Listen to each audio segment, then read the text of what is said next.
रतन टाटा की सफलता की कहानी प्रेरणा और नेतृत्व का एक अद्वितीय उदाहरण है। उनका जीवन संघर्ष, ईमानदारी और दूरदृष्टि से भरा हुआ है। आइए उनकी कहानी को विस्तार से समझते हैं। प्रारंभिक जीवन और शिक्षा। रतन टाटा का जन्म 28 दिसंबर 1937 को भारत के प्रमुख उद्योगपति टाटा परिवार में हुआ था। जब वे छोटे थे तब उनके माता पिता का तलाक हो गया और उनका पालन पोषण उनकी दादी लेडी नवाजबाई टाटा ने किया। रतन टाटा ने मुंबई के cathedral and John Connon school से शिक्षा प्राप्त की और बाद में अमेरिका चले गए। उन्होंने कॉर्नेल यूनिवर्सिटी से आर्किटेक्चर की पढ़ाई की और हार्वर्ड बिजनेस स्कूल से एडवांस्ड मैनेजमेंट प्रोग्राम पूरा किया। रतन टाटा ने 1961 में टाटा समूह में शामिल होकर अपने करियर की शुरुआत की। शुरुआती दिनों में उन्होंने टाटा स्टील की जमशेदपुर फैक्ट्री में काम किया, जहां उन्होंने मजदूरों के साथ काम करके जमीन से जुड़े अनुभव हासिल किए। रतन टाटा 1991 में टाटा समूह के अध्यक्ष बने। उनके नेतृत्व में टाटा समूह ने कई नए क्षेत्रों में कदम रखा।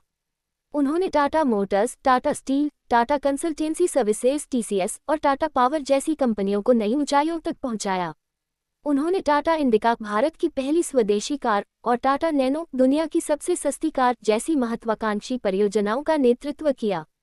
2008 में रतन टाटा के नेतृत्व में टाटा मोटर्स ने ब्रिटिश ऑटोमोबाइल कंपनियों जगुआर और लैंड रोवर का अधिग्रहण किया, जो उनकी दूरदृष्टि और वैश्विक महत्वाकांक्षाओं को दर्शाता है।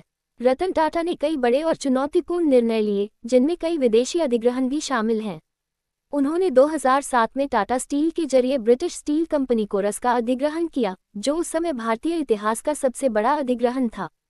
हालांकि उनके लिए लाभ कमाना महत्वपूर्ण था, रतन टाटा हमेशा समाज और कर्मचारियों के कल्याण को प्राथमिकता देते थे। उन्होंने परोपकार और समाज सेवा में भी बड़ा योगदान दिया, जिसमें स्वास्थ्य, शिक्षा और ग्रामीण विकास जैसे क्षेत्रों में काम शामिल है।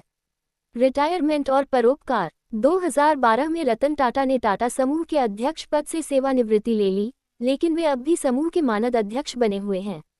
रिटायरमेंट के बाद उन्होंने अपने परोपकारी कार्यों पर अधिक ध्यान केंद्रित किया है। वे शिक्षा, चिकित्सा और समाज सेवा के कार्यों में सक्रिय रूप से जुड़े रहते हैं। सम्मान और विरासत। रतन टाटा को उनकी उपलब्धियों के लिए भारत सरकार ने 2000 में पद्म भूषण और 2008 में पद्म विभूषण से सम्मानित किया। उनका नाम न केवल भारत बल्कि विश्व भर में एक नैतिक और दूरदर्शी उद्योगपति के रूप में लिया जाता है। रतन टाटा की सफलता की कहानी हमें ये सिखाती है कि सही दृष्टिकोण, ईमानदारी और समाज के प्रति जिम्मेदारी के साथ किसी भी चुनौती का सामना किया जा सकता है।